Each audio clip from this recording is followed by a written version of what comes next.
this investigation took place. It was just a very shoddy job, and I think this is about the absolute least that could be done so far. Donna Britt, the killing happened a month ago, and one of the reasons it seems to have become a national issue is something you wrote about a long time ago called the talk that a black mother has with a young son. Explain that.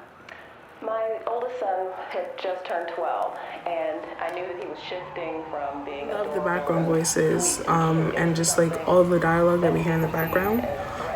It's telling a story in itself, and I think it's a very real and deep story that is very impactful to Black and brown people's lives. I loved watching the mother work on something to keep her son safe, and you know, when she finally does place it over him, we can see how happy she is and still somewhat scared, which speaks so much truth in itself.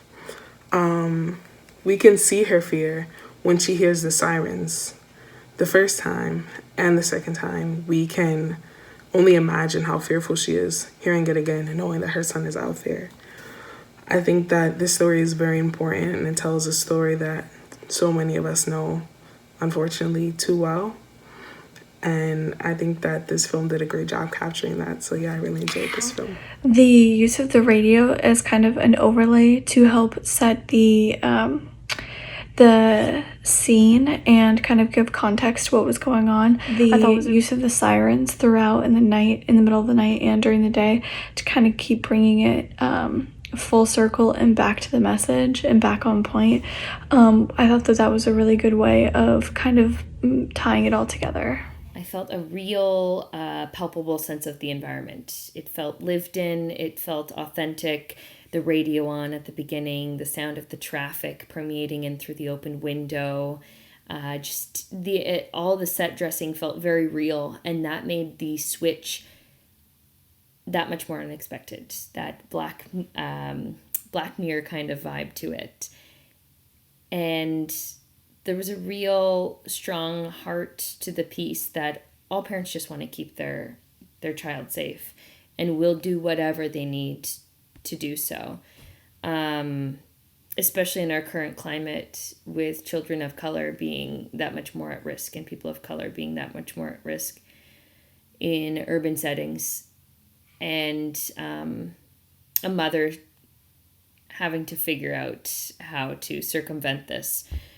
Also, really cool shot out the window, and the visual effects on this imagined safety device was also very cool. Loved the picture of the crown on the child in the photo as the inspiration for it as well. This film was actually really shocking, despite how short-lived it was. Overall, it really gave me a perspective. I can't imagine the weight that Black mothers feel, preparing their children for this truth, almost preparing their youth for battle, to struggle and battle through this unnecessary truth throughout life. This was a tinker and a thinker, and ultimately really well produced as well. A piece that shows that there are certain inventions we wish never had to be created, right?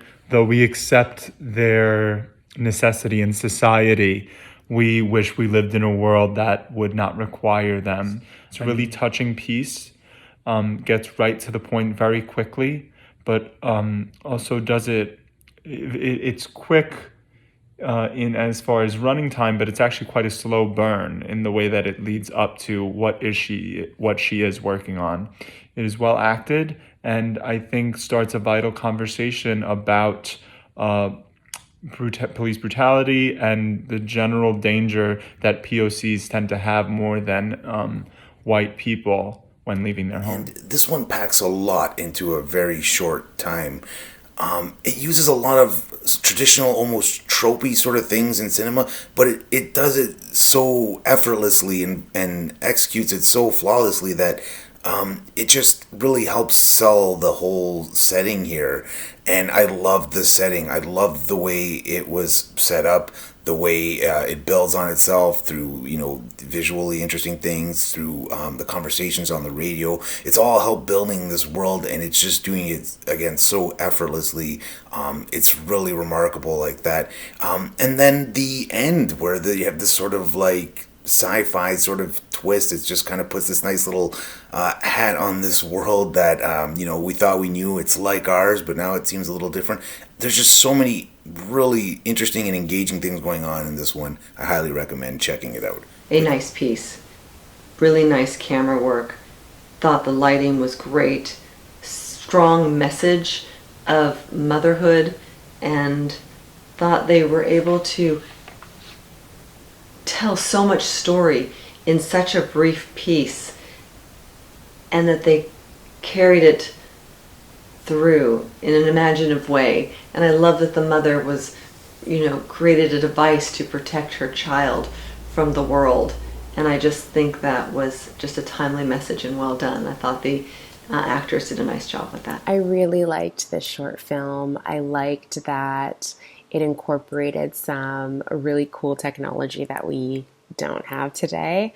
I especially liked that the piece itself looked like a halo above his head, protecting him. And, you know, this mother worked all night to create this tool that would help protect her son. And I think that any mother who had those capabilities, who had access to technology like that, would absolutely do the same and do anything to do that, because all we want to do is protect our kids, and especially our Black youth and Black adults in America. So I like how much story and depth was able to be fit into this very short amount of time. So yeah, I thought this was very sweet. I thought it was very effective, and although it was set presumably in the future, speaking to very real issues today. I don't know if it is the director Christian Nunez or the production designer Amy El Shafei, or perhaps even the editor in the post-production process, Kevin Kubi, who managed to really wow us with that final special effect, which made it seem like it was such like an innocent and low-budget after-school special, and then it just turned into Stargate in the last 10 seconds, and it was very it was very uniquely done. And I credit the special effect, and even more so than the special effect of the very innovative Halo. And God, I wish we actually had one of those. I would actually need 3. I loved the prop of the digital clock when she's working at, I think it was 7:27 in the morning or whatever it was. That was a brilliant touch, because that really put the audience in the frame of mind that we're dealing with.